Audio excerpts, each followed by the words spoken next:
여러분, 불편한 진실이라는 말 들어보셨습니까? 예, 불편한 진실이라는 말이 언제부터 이제 우리 사회 가운데 좀 익숙하게 들려졌냐? 이것은 바로 개그 콘서트예요. 개그 콘서트, 개콘이라고 하죠. 개그 콘서트가 제일 절정이었던 시기였던 2011년부터 2013년 7월에 이 불편한 진실이라는 코너가 인기리에 최장수 코너였다고 합니다. 그때 이 불편한 진실이라는 말들이 또 우리 가운데 불편한 진실 이런 이야기들을 하고 있는데, 이 불편한 진실 코너에 황현희가 사회자처럼 등장하고 김기리아가 오고 김지민이 나오게 된 이 코너인데, 이 황현희가 나오면서 왜 이러는 것일까요? 하면서 이렇게 불편한 진실 이렇게 얘기했습니다. 그런데 이 개그 콘서트는 코미디죠. 코미디는 어떤 사회 이슈 이런 것들을 패러디하거나 해학적으로 묘사하는데, 이 불편한 진실은요, 사회의 시사 고발 프로그램을 패러디했습니다. 그러면서 어떤 진실을 나갔는데 그 진실을 알게 될 때 우리가 어떻게 해요? 당황하고 불편해하는 그 모습을 이렇게 나타내 준 것입니다. 자, 이런 일들이 진실을 알게 될 때 불편하다는 사실, 이것이 사회 곳곳에 만연해 있습니다. 이것이 사회에만 있을까요? 교회도 있어요. 교회만 있을까요? 예수님 당시에 제자들에게도 있었다는 사실이에요. 무리뿐만 아니라 오늘 본문은요, 이런 불편한 진실의 상황이 드러나게 되죠. 자, 오늘 본문의 배경, 이 6장은요 요한복음에서 가장 긴 장이에요. 자, 6장도 제가 지금 4번째 설교를 하는데, 이 6장에 어떤 사건이 일어나냐면 오병이어의 기적과 예수님이 제자들 앞에 물 위를 걸으시는 홍해 사건을 보여주는, 길이 없는 바다에 길을 내시는 그 하나님이 바로 예수님이시다는 것을 보여주는 이 6장의 사건인데, 자, 무리들은요 오병이어의 기적을 디베랴 바다 건너편에서 그 빈들 그 광야 같은 그곳에서 경험했어요. 자, 오병이어 보리떡 5개와 물고기 2마리로 남자 성인 5,000명이 먹고도 12가증이가 남는 기적을 경험했어요. 이것을 보며 여기에 대해서 사람들은 이것을 체험하면서 뭐라고 얘기하면 참으로 오실 그 선지자다. 바로 모세를 그들은 기억했고, 메시아가 신명기 18장 15절에 바로 그 선지자로 나와 같은 선지자 보낼 거라는 그 하나님의 약속으로 바로 이 예수님이 제2의 모세다. 그들은 흥분했습니다. 그리고 예수님은 어떻게 해요? 산으로 올라갔어요. 그런데 그들의 그 마음이 어땠는지 알기 때문에 제자들은 어떻게 해요? 이제 디베랴 바다 건너서 가버나움으로 가면서 노를 젓려고 했는데 바람이 불죠. 그때 예수님 뭐예요? 제자들 보시고 물 위로 걸으세요. 놀라요. 왜 두려워해요? 풍랑 때문에 두려워하는 것이 아니라 예수님 때문에 두려워해요. 그들이 이런 예수님을 따라가가 메시아입니다, 예수님은 그 선지자입니다, 제자들도 경험했지만 예수님이 누군지 몰랐다는 거죠. 아, 바다 위를 걸어오는구나, 유령인지 두려웠다고. 다른 복음서에도 이렇게 얘기해요.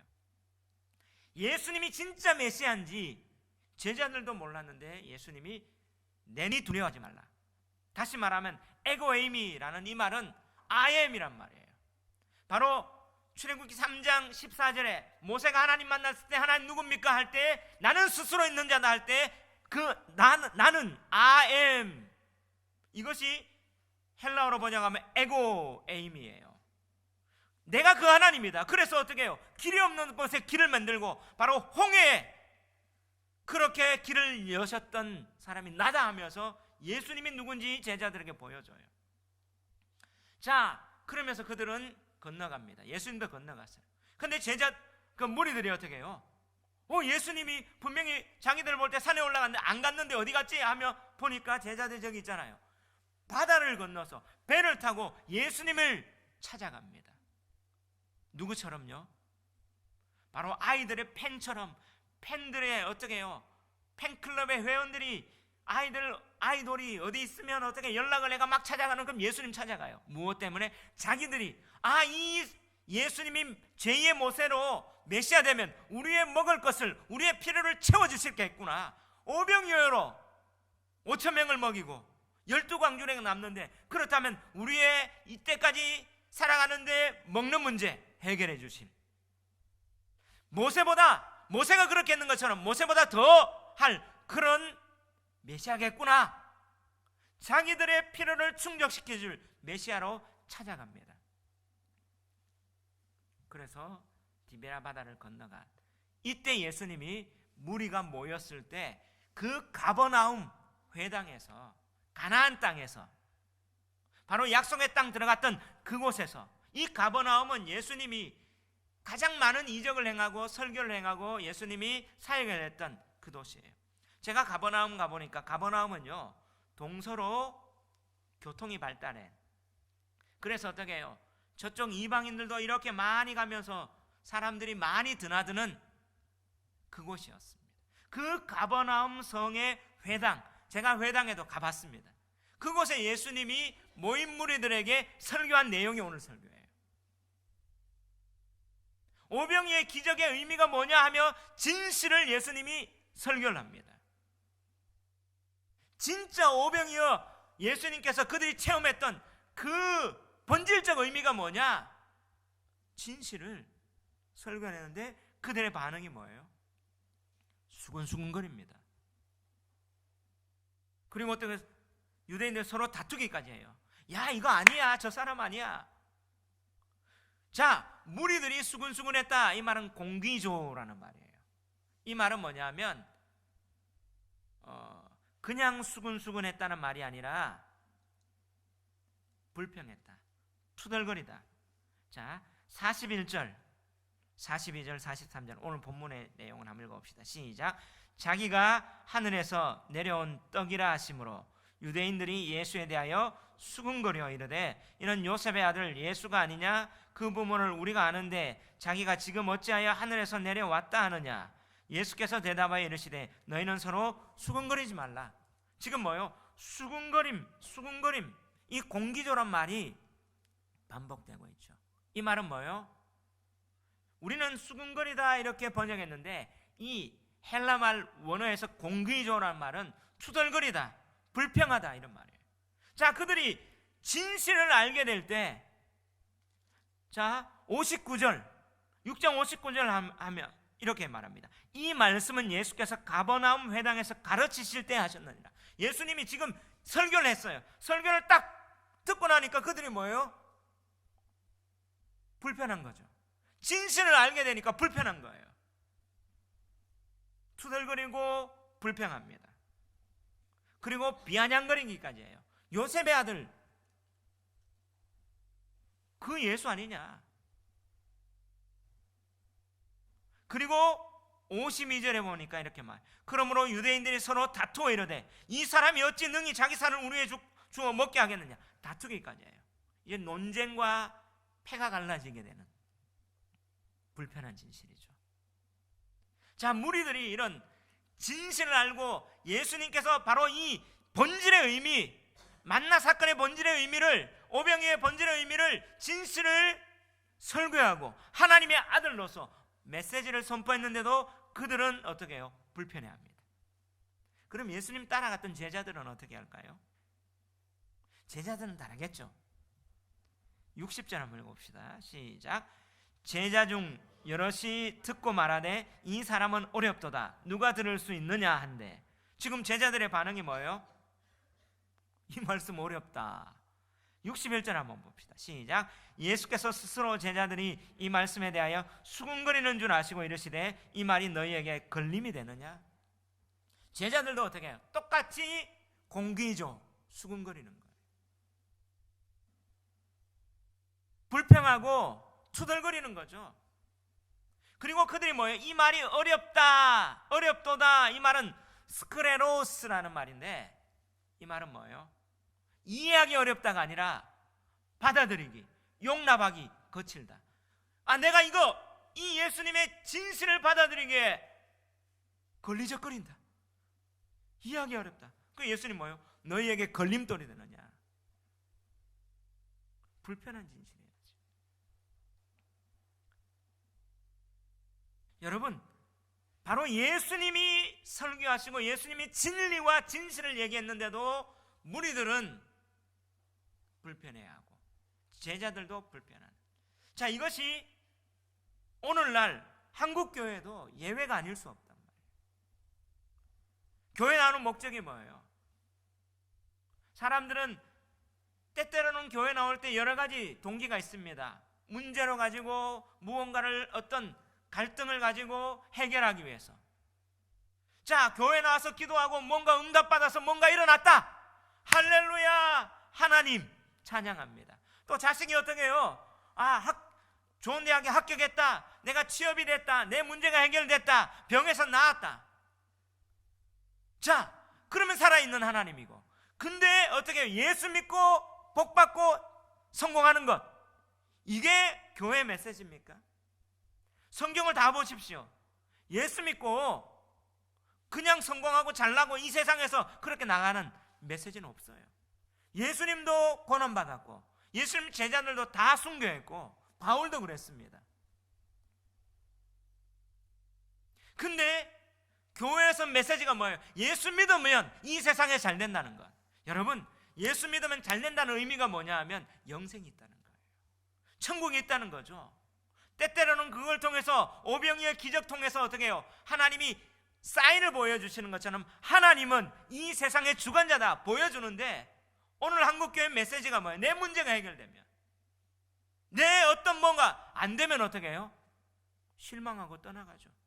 불편하죠. 오히려 제자도에 대해서 말하고 성경에 대해서, 성경이 본문이 말하는 바를 그대로 말하면 어떻게 해요? 불편해하는 게 한국교회 현실입니다. 제가 신학교 갔을 때 설교학 교수님이 이런 말을 해요. 강단에서 죄에 대해서 오래 설교하지 마라. 성도들이 부담 느낀다. 그리고 강단에서 성도들이 부담 느낄 그런 거 설교하지 마라. 성도들 떠난다.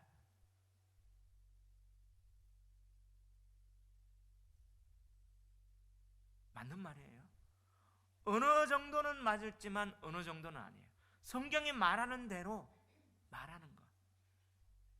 근데 진실을 말하면 불편하는 게 한국교회의 현실이고, 설교학 교수가 이렇게 얘기하고, 오늘날 이 고양시에서 또 큰 교회를 했다는 그 목사님이 이런 얘기를 하는 거예요. 제 아내가 그 모임을 갔대요. 하면서 자기는 강단에서 하면서 절대로 부담되는 말 한 번도 안 했대. 그래서 그 큰 교회를 했다. 그러면서 작은 교회 목사님 사모님 앉혀놓고 절대로 강단에서 부담스러운 거 얘기하지 마라. 이게 현실입니다. 불편한 진실. 자, 이런 상황에서 오늘 본문이 주고자 하는 메시지가 뭘까요? 두 가지입니다.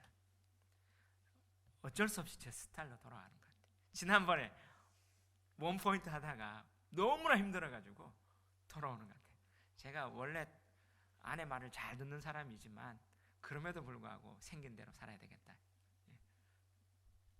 두 가지, 이제 오늘 본문이 주시는 메시지 두 가지인데, 첫 번째, 진정한 믿음은 불편한 진실 앞에서도 자신의 이해타산과 맞지 않더라도 불평하거나 떠나지 않는 거예요.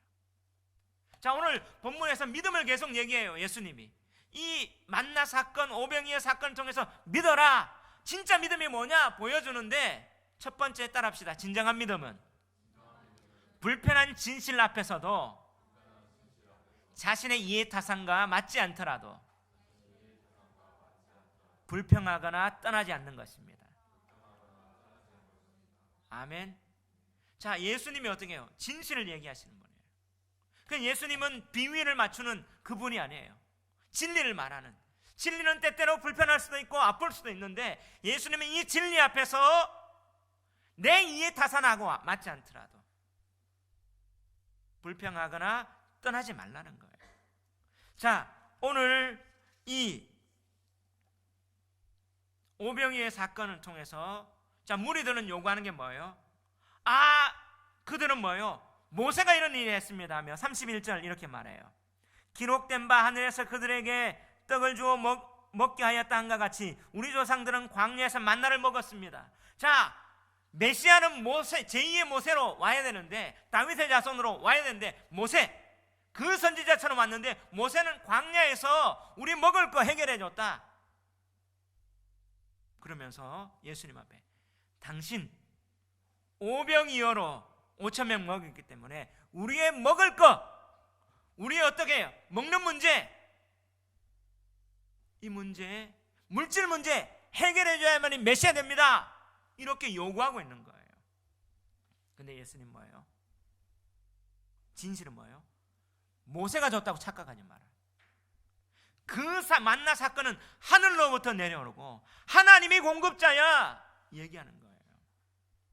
여러분, 진짜 공급자는 누굽니까? 하나님입니다. 근데 자기들은 그 체험을 보면서 누가 해줬고 모세가 해줬고 땅의 것들, 사람 표적 집중한 예수님은 돌립니다. 그러면서 나는 생명의 떡이다. 내가 하늘로부터 내려온 자로서 내가 당신들의 그 부분을 공급해 주겠다. 그래서 얘기합니다. 나는 곧 생명의 떡이다. 에고에임의 첫 번째, 나는 생명의 떡이다. 그러면서 이 떡은 뭐냐? 영생하는 거예요. 그래서 47절에 진실로 진실로 너희에게 이르노니 믿는 자는 영생을 가졌나니 내가 곧 생명의 떡이니라. 51절, 나는 하늘에서 내려온 살아있는 떡이니 사람이 이 떡을 먹으면 영생하리라. 내가 줄 떡은 곧 세상의 생명을 위한 내 살이니라. 할렐루야. 정말 너희들의 이 먹을 육체적인 물질적인 문제 넘어서 우리 인간은 영혼에 대한 영생이 있어야 되는데, 이 영생을 얻는데 이 만나 사건과 오병이의 사건은 뭐냐? 영생에 어디서부터 왔느냐? 하나님부터 왔느냐? 이 영생을 어떻게 얻느냐? 나를 먹는 거야. 이것은 예수님이 오늘 이 사건을 통해서 뭐예요? 십자가의 죽으심, 예수님의 피, 새 언약, 그 예수님의 살, 십자가의 죽으심, 대속적 죽음, 이것을 믿는 것을 얘기를 해줘요. 자, 이 진실을 얘기하니까 그들이 뭐라고 해요? 하늘에서 내려온 떡이라 하심으로 유대인들이 예수에 대하여 수군거리는가. 이는 요셉의 아들 예수가 아니냐? 그 부분을 우리가 아는데 자기가 지금 어찌하여 하늘에서 내려왔다느냐? 비아냥거립니다. 자, 왜 이들이 비아냥거리고 왜 이렇게 서로 다투느냐? 유대인들이 서로 다투어 이르되 이 사람이 어찌 능히 자기 살을 우리에게 주고 먹게 하였느냐? 그것은 바로 만나에 대한 하나님이 성경 가운데 역사 가운데 이루시는 그 하나님이 만나 주신 그 본질적 의미를 그들은 왜곡했기 때문에요. 그들은 만나 뭐예요? 내 필요, 내 물질적 필요를 채워주는, 그들이 요구하는 그런 어떤 하나님, 그런 지도자, 그런 메시아, 그런 모세, 제2의 모세를 원했던 거예요. 근데 만나는 어떻습니까? 광야 아무것도 없는 곳에서 하나님이 그들을 먹여주시는 분이다. 하나님은 너희들을 먹을 것, 육체도 책임져 주지만 영도 책임져 주시는 분이다. 근데 만나는요, 그들 욕심으로 더 걷어요. 내일 되면 어떻게 해요? 썩어요. 벌레가 펴서 못 먹어요. 만나는 매일매일 하나님이 너희 생명을 책임져 주고 하나님이 공급자고 하나님 의지하여 인간의 어떤 능력이나 한계가 있더라도 하나님은 너희의 생명과 너희의 길을 인도하시는 그 공급자 되시고 하나님이시라는 걸 보여주는 거예요. 그리고 매일매일 욕심으로 너희의 능력으로 나가는 게 아니라 매일매일, 다시 말하면 내일 일은 염려하지 말라. 예수님이 주기도문에 가르쳤던 것처럼 내일은 염려하지 말라. 일용할 양식은 뭐예요? 내일은 누가 책임진다? 하나님이 책임진다. 내일은 하나님이 책임진다. 다시 말하면 오늘 현재의 육신을 책임지신 그 하나님은 내일 내 영혼도 책임지신다는 이 만나의 의미인데 그들은 뭐예요? 지금 내 앞에 당장 필요를 채워주는 그것으로 착각했죠. 예수님은 그래서 뭐예요? 이 만나 사건 얘기하면서 어떻게 해요? 내가 그를 마지막 날에 다시 살리리라, 내가 마지막 날에 다시 살리리라. 바로 이 오병이의 기적이 만나 사건과 동일한데, 이것은 내가 생명의 떡이고 하늘로부터 내려온 하나님이 주시는 거고, 내가 생명의 떡이니까 내 살을 먹고 내 피를 마셔라. 이거 마시면 너희 육체의 그 피로를 채워준과 동시에 마지막 날에 다시 살리리라, 마지막 날에 다시 살리리라, 하나도 잃어버리지 않고 다시 살리리라, 영생하리라. 이것을 먹는 것은 믿음이다. 예수님이 말하는 이 뜻이 뭐예요? 너희의 육신을 책임지신 그 하나님은 책임지실 뿐만 아니라 영혼도 책임지시고, 영원 미래 하나님이 영생을 책임지실 그분이심을 내가 그 하나님의 아들 메시아인 것을 믿는 믿음이다. 이걸 가르쳐 주는 거예요. 근데 그들은 뭐예요? 눈에 보이는 현실 때문에 내 이해 타산하고, 그렇게 되면 이해 타산이 안 맞는 거예요. 그러면 어떻게 해요? 불편한 거죠. 자, 우리 한국을 보십시오. 6.25의 잿더미가 됐어요. 먹을 것이 없는 그 상황에 하나님은 어떻게 해요? 기적을 베풀어 주셨어요. 자, 일제강점기 때도 어떻게 해요? 우리나라가 해결할 수 없는 상황에 유엔군을 통해요 바로 해방을 주셨고, 그 6.25의 메가드를 통해서 하나님 그 북괴가 우리를 남침했을 때 하나님이 어떻게 해요? 다시 한번 진군하게 하셨고, 그 6.25가 끝났을 때 먹을 것이 없을 때 하나님은 뭐예요? 미국의 교회를 통해서 공급해 주시고, 자, 하나님은 어떤 방법으로도 해결해 주시면서 그 우리 대한민국의 사람들을 책임져 주시며 그들은 뭐예요? 영생을 바라봅니다. 제가 이용식 씨 그 다큐멘터리를 한번 보면서 또 이제 신문에 글이 나왔더라고요. 그분이 어떻게 피난 왔는데, 아버지가 피난 왔는데 말 안 하고 갔어요. 그러니까 북에서 어떻게 해요? 계속 고문고문합니다. 진짜 모르니까 다시 한번 어떻게 해요? 쫙 우리 유엔군이 갔다가 다시 데리고 와요.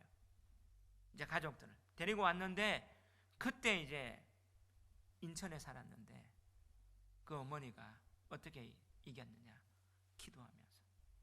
어머니는 수산시장에서 이렇게 뭐예요?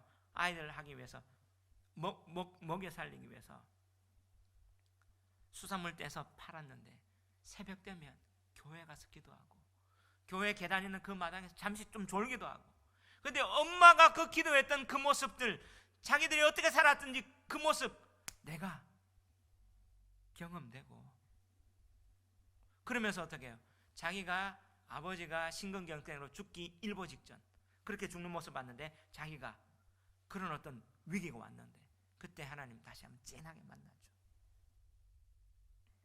그러면서 하나님은 어떤 방법으로 우리 육체를 살릴 뿐만 아니라 영혼을, 결국에는 그걸 통해서 어떻게 해요? 영혼을 살리시는 하나님인 것을 그는 깨달았다고 고백을 하는 거예요. 자, 주님이 오병이어의 사건을 통해서 주시는 메시지가 뭐예요? 육체뿐만 아니라 하나님은 우리의 미래, 영혼까지도 책임지며 영생을 책임지는 그 하나님, 그 사실을 믿는 겁니다. 우리 앞에 길이 안 보이고 이해 타산이 안 맞더라도 바로 이것이 믿음이다. 예수님을 믿는 것은 그것입니다. 내가 잘되고 성공하고 그것이 아니라 진짜이기 때문에 믿는, 이것을 보여주기 위함이에요. 근데 그들은 이해 타산이 안 되니까 어떻게 해요? 다툽니다. 그리고 제자들은 어떻게 해요? 이 말씀 어렵다. 어렵다 이 말은 뭐예요? 내가 용납하기 힘들다, 부담된다 이 말이죠. 요즘 말로 하면 내가 부담된다.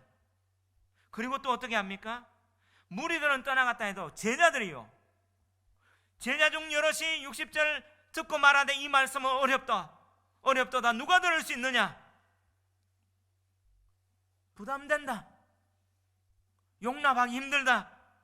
예수께서 스스로 제자들이 이 말씀에 대하여 수군거리는 줄 아시고 이러시되 이 말이 너희에게 걸림이 되느냐? 실종하게 만드느냐? 근데 그들의 반응이 뭐예요? 66절 한번 봅시다. 시작. 그때부터 그의 제자 중에서 많은 사람이 떠나가고 다시 그와 함께 다니지 아니하더라. 자, 그때부터 예수님이 불편한 진실을 설교하고 난 이후부터 무리가 떠난 건 이해할 수 있어요. 근데 누가요? 그의 제자 중에서 많은 사람이 뭐였다고요? 떠나가고 다시 예수님과 함께 다니지 아니하는 신앙의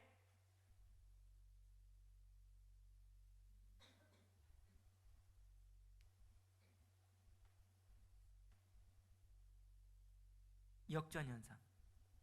진짜 예수님 따라가는 게 아니라 불편한 진실을 보니까 부담스럽고 어렵기 때문에 나는 안 따라갈래요. 자, 우리는 어떻습니까?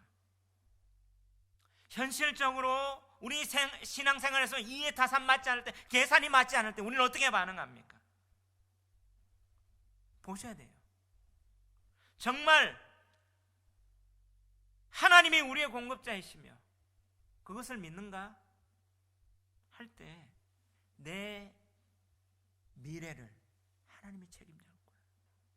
그리고 내 영생에 대해서, 그래서 내가 다른 것 다 없더라도 주님 한 분만으로 만족하며 따라갈 수 있는가? 찬양만 하는 게 아니라 눈물만 흘리는 게 아니라 진짜 그렇게 갈 수 있는가? 봐야 돼요. 근데 한국교회 한번 보십시오. 많은 사람은 교회를 떠나갑니다. 왜 떠나가요? 하나님께 물어보면 하나님께 실망했대요. 왜요? 내가 말하는 거 안 들었기 때문에. 그리고 어떤 사람들은 뭐예요? 사람에게 상처받았대요. 왜 떠나가요? 부담돼가 떠나갔대요. 저는 그것들을 경험해 봤어요. 근데 이게 현실이더라고요. 바로 그냥 부흥이 일어나는 게 아니에요. 진짜를 해도 떠나간다는 사실. 여기서 저는 뭐냐면 자유를 얻었어요. 자유를. 저는 목회를 하면 다른 사람들은 어떻게 저렇게 할까? 근데 성경을 제대로 가르치면 떠나갈 수도 있구나. 저는 이 말씀을 읽으면서 내 자신도 그렇지만 느꼈어요. 그리고 제가 결혼하면서 제 아내하고 3가지 결혼해준 모토를 했는데, 첫 번째가 내가 지시할 땅으로 가라. 하나님께서 지시할 땅으로 가는. 그래서 아브라함처럼 제가 장막을 옮기겠습니다. 인도해 주십시오. 여기까지 왔어요. 두 번째가 신행일치. 믿는 것과 행하는 것이 하나가 되자. 가운으로. 정말 신학생 때 돈도 없는, 그때 신학생 때 제가 교회에서 받는 사례비가 전체가 43만 원이었는데 그 신행일치 가운을 그때 세우고 믿는 것과 행하는 것이 하나가 되자. 이 가운을 써주는 작가가 있어요. 국전 작가인데 그 사람한테 가서 제가 40만 원 줬어요. 왜 돈 40만 원 그 사람한테 했나? 헌금하지 않고 네 물질 있는 곳에 네 마음이 있기 때문에 하나님. 그래서 그 사람한테 찾아가가 막 얘기해. 그 사람이 예수 믿는지 안 믿는지는 몰라요.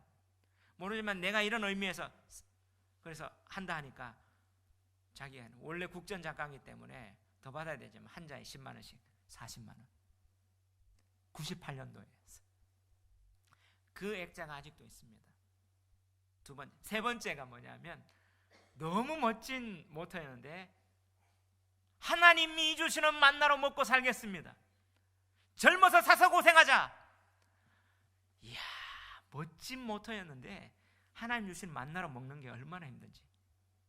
내일은 하나님이 인도하시는 거. 매일 염려하지 않고 매일매일 하나님 앞에 의뢰하는 이 믿음의 삶이 어떤 건지. 여러분, 제가 고생 직상했는데 고생한 것 같아요? 제 모습 보면 고생 안 한 것 같대. 귀공자처럼 자란 것 같대. 고생 많이 했어요. 어릴 때부터 아르바이트, 중학교 때 어떻게 신문 배달 1년 7개월 하고, 아르바이트는 아르바이트, 대학 가서도 아르바이트 하고, 군대 제대가 아르바이트, 내 인생은 아르바이트 인생이었어. 그런데 하나님이 필요에 따라 공급해 주시고 또 물질도 주셨는데 결단하고 나가는 지금까지 인도해 주셨어요. 근데 이건 쉽지 않다. 하나님이 주시는 만나로 먹고 사는 건요 힘들어요. 저도 하나님 이거 안 하고 떠나가고 그냥 세상처럼 돈 벌고 그냥 이렇게 살면 안 됩니까? 몸부림쳐봤어요. 중요한 건 뭐냐? 이 불편한 진실 앞에 하나님께서 부르시는 이 소명 앞에 우리는 어떻게 반응한가? 진짜 믿음이 뭔가? 경험해야 돼요. 목표가 뭐냐 하면 무언가를 많이 해서 성공하고 내가 원하는 것을 이루고 그 물질을 어떻게 축적하고 아니요. 우린 죽어가요. 근데 영생이 있느냐 없느냐예요. 제가 좀 유명한 한국교회 유명한 교회에 있었어요. 그 교회는 대부분 성도들이 교수고 박사고 의사고 집사님을 다 하면 종합병원 마련할 수 있고 사실 그런 교회 집 없는 사람 한 사람도 없고 성도들 그 당시에 제가 수준에 기본 차가 그러니까 지금부터 한 5년 전에 집에 차가 대부분 다 2개가 있는데 수준이 중간 수준이 다 외제차고 이런 건데 그랜저가 기본 수준이었고 그쪽에 장로님 한 분이 이번에 명절 인사했는데 우리나라의 최고의 기업에 있다가 또 사업하다가 그분이 저한테 후원도 잘 하셨던 장로님이셨어요. 그래서 늘 제가 기도하면서 추석 인사 드렸더니 목사님 딸네 집으로 이제 내가 대전에 집 다 정리하고 수지로 왔어요. 이제 할아버지 할머니 돼가지고 딸아이 그 손주들 보기 위해서 정말 멋지고 잘 나갔던 그런 분들이 옛날에는 그렇게 있던 그분들이 이제 다 나이 들으니까 어떻게 해요? 할아버지 할머니 평범한 할아버지 할머니 돼요. 조금 있으면 어떻게 될까요? 죽어요. 결론은 뭐예요? 죽음 이유가 어떻게 되느냐? 오늘 예수님의 이 불편한 진실은 뭐예요? 결국 우리는 여기서 잘 먹고 잘 살고 성공하고 아니라 다 시간이 지나가면 사람들이 가는 근데 영생이 있느냐 없느냐가 결국엔 이 생에서 결정하는 거다.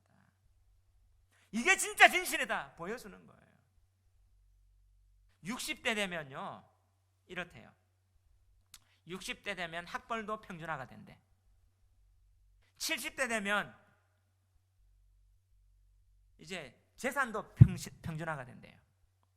80대 되면 뭐예요? 인물도 평준화가 된대요. 결국은 뭐예요? 살아보니까 그 사람들의 얘기가 나오니까 이 세상에 아둥바둥 예수님이 얘기하는 내가 무엇을 먹을까 먹는 문제 이들은 요구했던 그 이해 타산이 이건데 그들이 떠나갔던 이건데 예수님 뭐예요? 영생이다. 영생이다. 믿는 자는 영생을 가졌나니 내가 곧 생명의 떡이니라. 예수님 계속 얘기하는 거예요. 이런 저와 여러분 되시길 주의 이름으로 축원합니다. 두 번째, 오늘 본문이 주고자 하는 메시지. 진정한 믿음은 불편한 진실 앞에서 영생의 말씀에 따라 그것을 선택하며 믿음으로 인내하는 것입니다. 한번 따라합시다. 진정한 믿음은 불편한 진실 앞에서 영생의 말씀에 따라 그것을 선택하며 믿음으로 인내하는 것입니다. 아멘. 예. 진정한 믿음은요 불편한 진실 앞에서 선택의 기준이 뭐예요? 영생의 말씀이에요. 그리고 믿음으로 인내하는 거예요. 믿음은요. 자, 예수님이 이 질문합니다. 66절 67절 한번 질문 한번 읽어봅시다. 시작. 그때로부터 그의 제자 중에서 많은 사람이 떠나가고 다시 그와 함께 다니지 아니하더라. 예수께서 12제자에게 이르시되 너희도 가려느냐? 예수님 제자들이 12제자 외에 다른 제자들도 있었어요. 70인 더 있었잖아요. 무리하고 제자는 성경은 구분하고 있었어요. 무리는요 그냥 자기들의 이익을 위해서 쫓아다니는, 근데 제자들은 그럼에도 불구하고 예수님 메시아다 하면서 그렇게 믿음으로 따라가는 그 사람들이 많이 떠나갔어요. 그때 12제자 중에 예수님이 앞에 너희도 갈래? 어떻게 할래? 예수님 묻는 거예요. 그때 진짜 믿음 누가 대답합니까? 시몬 베드로가 68절 69절 한번 읽어봅시다. 시작. 시몬 베드로가 대답하되 주의 영생의 말씀이 주께 있사오니 우리가 누구에게로 가오니까? 우리가 주는 하나님의 거룩하신 자이신 줄 믿고 알았사옵나이다. 할렐루야. 자, 선택이 뭐예요? 이때 베드로가 믿음에 대답하는 거예요. 좌충우돌하다가 중요한 순간에 베드로는 믿음으로 대답해요. 주여 영생의 말씀이 여기 있습니다. 말씀 붙잡고 우리가 누구에게 가겠습니까? 그것 때문에 선택하기 때문에 안 떠납니다.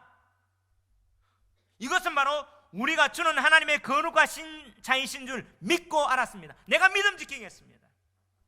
믿음은 영생의 말씀, 예수님이 하나님의 아들, 그것을 믿고 불편한 진실 앞에서도 내가 떠나지 않는 겁니다. 여기서 누구하고 대조해줘요? 가룟 유다. 가룟 유다는 물질 가지고 자기가 원했던 그 메시아 안 되니까 어떻게 해요? 팔며 자살했던. 근데 베드로는 떠나가지 않고 불편한 진실 가운데 지금 대조합니다.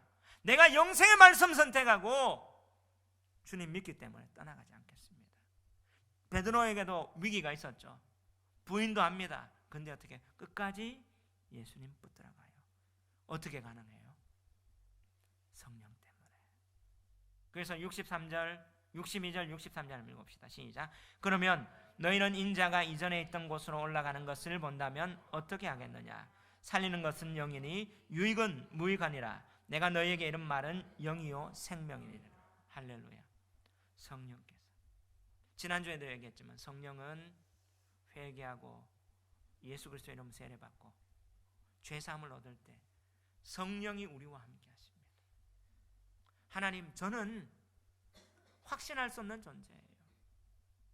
나는 예수님이 필요합니다. 그 십자가에 죽으신 그 보혈이 필요합니다 하며 보혈 의지하고 그 고백하며 예수님 바라보고 십자가 앞에 몸부림치고 나갈 때 성령께서 우리와 함께 하실 때 그 영생의 말씀 앞에 선택하며 믿음으로 떠나지 않고 그래 나갈 힘을 더하여 주시는 거예요. 천국을 보여주시면서. 할렐루야. 바로 그 영생이 있기 때문이에요. 아멘. 이 이야기하고 마칠게요. 에이트 빌로우라는 영화 아십니까? OCN 넷플릭스에서 좀 이렇게 하고 있던데, 이건 이 에이트 빌로우라는 영화는요 2006년에 개봉됐는데 실화를 바탕으로 한 영화예요. 바로 남극의 썰매개, 썰매를 끄는 시베리안 허스키인지 그렇게 생겼어요. 썰매개에 대한 실화를 다룬 영화인데요, 이 영화가 내용이 어떤 거냐 하면 운석을 탐사해서 가지려는 그 학자 이 데이비드가 남극에 운석을 찾기 위해서 갑니다. 가는데 탐사하려니까 남극에 여러 가지 가려니까 헬기나 여러 가지는 갈 수 없잖아요. 그래서 어떻게 가냐면 썰매견을 타고 곳곳에 갈 수 있는데 그 썰매견을 이렇게 끄는 사람을 만나요. 8마리의 썰매견. 그리고 나서 막 탐사를 하고 운석을 찾았는데 바로 눈보라와 폭풍이 일어나가 그 데이비드가 어떻게 해요? 다리를 다치는 거예요. 다리가 부러져요. 그러면 어떻게 기상학하러 이제 가야 되잖아요. 경비행기에 이제 돌아가려고 하니까 비행기 안에 탈 때 뭐예요? 개를 태울 공간이 없는 거죠. 자, 빨리 가야 됩니다. 근데 이 썰매개를 했던 그 사람이 줄을 딱 묶이고 8마리를 이렇게 목줄을 합니다. 하고 나서 내가 다시 올게. 그리고 먹을 양식을 다 줍니다. 하고 이제 떠나갔는데 다시 가자. 예산이 없다. 썰매개는 어떻게 해요? 지금 남극에 있어요. 다시 가자 해도 예산이 없다, 못 간다 막 얘기할 때 이 혼자 막 하다가 175일 만에 자기 자배량으로 어떻게 해요? 그 곳에 썰매개를 찾으러 갑니다. 갔는데 딱 그곳에 도착한 순간 놀라는 거예요. 8마리가 어떻게 됐겠어요? 2마리가 죽어 있어요. 근데 그 8마리 중에 마리들이 어떻게 목줄을 끌고 풀고 주인이 온다고 했잖아요. 그래서 어떻게 해요? 새들을 잡아먹고 죽은 고래 뜯어먹고, 원래 동물들 같으면요, 먹을 거 없으면 자기 동족이라도 먹어야 되잖아요. 그 2마리 개는 그대로 놔두고 다시 올 거라고 그 자리를 맴돌면서 생존하며 지키고 기다리고 있었던 거예요. 짠하지 않나요? 여러분, 믿음은 뭐예요? 예수님이 다시 온다. 내 현실 상황에 힘들더라도 그 썰매개 개가 그 약속 믿고 예수님 오시는 것처럼 생존하며 기다리는 것처럼 예수님을 기다리는 거예요. 주여, 영생의 말씀이 주께 있사오니 우리가 누구에게로 가오니까? 믿음은요, 바로 예수님이 다시 오시는 것을 믿고 기다리는 거예요. 그 말씀 때문에. 개들은 단순하지만 그렇게 그 주인의 말과 믿고 기다렸어요. 이게 믿음. 근데 우리는 어떻습니까? 만물의 영장이라고 하는 사람인데 주님이 다시 오실 것이다, 영생이 있다, 이 말씀이 있다 한데 우리는 현실의 어려운 가운데 보이지 않는, 사실 그 개들을 한번 생각해 보십시오. 그 혹독한 남극에 그곳에서 떠나지 않고 그곳에서 자기가 생존하며 기다리고 있는, 이것이 오늘 요한복음이 썼던, 사도 요한이 그렇게 여러 가지 박해와 압제를 기다리며 바라봤던 믿음의 사도가 썼던 이 요한복음 가운데 믿음의 성도들이 어떻게 불편한 진실 가운데 살아가야 할까 보여주는 거예요. 저는 이런 성도가 우리 하나님교회 성도가 되며 하나님의 사람 되기를 주의 이름으로 축원합니다. 우리 한번 찬양하며 나갑시다. 신실하게 진실하게.